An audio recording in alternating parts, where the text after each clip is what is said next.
இந்த மாதிரி செஞ்சு கொடுத்தீங்கன்னா பாவக்காய் பொரியல் பிடிக்காதுன்னே சொல்ல மாட்டாங்க. அந்த அளவுக்கு ஒரு சூப்பரான டேஸ்ட்ல இருக்கும். இது எப்படி செய்யலாம் அப்படிங்கறத பாக்குறதுக்கு முன்னாடி இப்பதான் என்னோட வீடியோவை நீங்க ஃபர்ஸ்ட் டைம் பாக்குறீங்களா, ப்ளீஸ் லைக் அண்ட் சப்ஸ்கிரைப் பண்ணுங்க. அப்பதான் வீடியோ போடுற எனக்கும் கொஞ்சம் என்கரேஜிங்கா இருக்கும். இப்போ வாங்க ரொம்பலாம் டைம் வேஸ்ட் பண்ணாம சூப்பரான டேஸ்ட்ல எல்லாருக்குமே பிடிச்ச மாதிரி பாவக்காய் பொரியல் எப்படி செய்யலாம் அப்படிங்கறத நம்ம வீடியோக்குள்ள போய் பார்க்கலாம். வெல்கம் டு சாட்சி சமையல். ஃபர்ஸ்ட் நான் இன்னைக்கு ஒரு 1/4 கிலோ அளவுக்கு பாவக்காய் எடுத்து இந்த மாதிரி ரவுண்ட் ஷேப் கட் பண்ணி வச்சிருக்கேன். ரவுண்ட் ஷேப்ல கட் பண்ணும்போது ரொம்ப மெலிசா கட் பண்ணாம ஓரளவுக்கு லைட்டா இந்த மாதிரி தின்னா இருக்கிற மாதிரி கட் பண்ணிக்கோங்க. அடுத்து இதுல ஒரு 1/2 ஸ்பூன் மஞ்சள் தூள், அடுத்து ஒரு 1 ஸ்பூன் அளவுக்கு உப்பு, இது ரெண்டும் போட்டு நல்ல கையை வச்சு மிக்ஸ் பண்ணி விட்டுக்கறலாம். மஞ்சள் உப்பு இது ரெண்டுமே இதுல நல்லா செட் ஆகி வந்த பிறகு 15 நிமிஷத்துக்கிட்ட மூடி வச்சிருங்க. இதுல இருந்து தண்ணி நல்லா ரிலீஸ் ஆகி வரட்டும். இது ஊறிட்டு இருக்கிற டைம்ல ஒரு கடாய் எடுத்து வச்சுக்கோங்க. அதுல ஒரு 2 ஸ்பூன் அளவுக்கு எண்ணெய் சேர்த்துக்கறலாம். எண்ணெய் நல்லா காஞ்சதும் இதுல ஒரு 10 போல மிளகாய் வத்தல் எடுத்து வச்சிருக்கேன். அதை இதுல போட்டு நல்லா செவந்து வர வரைக்கும் வறுத்து விட்டுக்கறலாம்.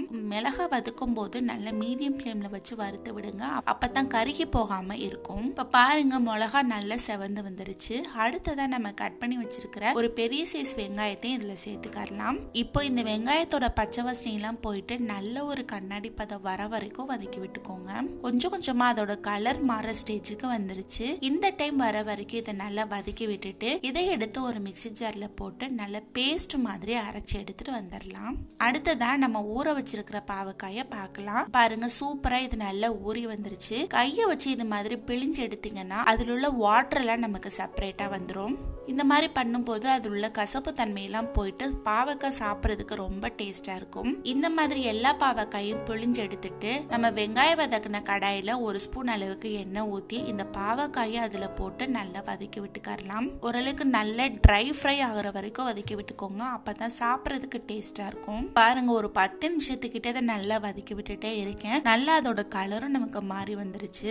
இந்த அளவுக்கு இது நல்லா வதங்கி வந்த பிறகு நம்ம அரைச்சு வச்சிருக்கிற வெங்காய மிளகாய் பேஸ்ட் இருக்குது இல்லையா, அதை இதுல சேர்த்துக்கறலாம். இப்போ இந்த மசாலா பேஸ்டும் அது கூட நல்லா மிக்ஸ் ஆகுற மாதிரி கிளறி விட்டுக்கோங்க. ப்ராமிஸா சொல்றேன், இந்த மாதிரி நீங்க செஞ்சீங்கன்னா அடிக்கடி செய்வீங்க. அந்த அளவுக்கு ஒரு சூப்பரான டேஸ்ட்ல இருந்தது. கொஞ்சம் கூட கசப்பே இல்லாம சாப்பிட்றதுக்கு அவ்வளவு சூப்பரா இருந்தது. பாவக்காய் பிடிக்கல அப்படிங்கிறவங்க கூட கேட்டு வாங்கி சாப்பிடுவாங்க.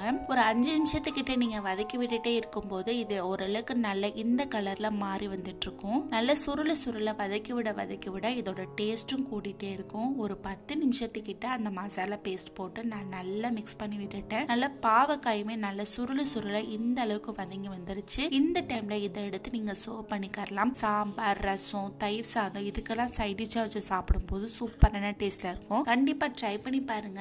ட்ரை பண்ணி பார்த்துட்டு எப்படி இருந்தது அப்படிங்கறத கமெண்ட் பாக்ஸ்ல கமெண்ட் பண்ணுங்க. இந்த சூப்பரான டேஸ்டான பாவக்காய் பொரியல் உங்களுக்கு பிடிச்சிருந்ததுன்னா லைக் பண்ணுங்க, ஷேர் பண்ணுங்க, சப்ஸ்கிரைப் பண்ணுங்க. அப்படியே பக்கத்துல இருக்கிற பெல் ஐகானையும் கிளிக் பண்ணுங்க. தேங்க்ஸ் ஃபார் வாட்சிங்.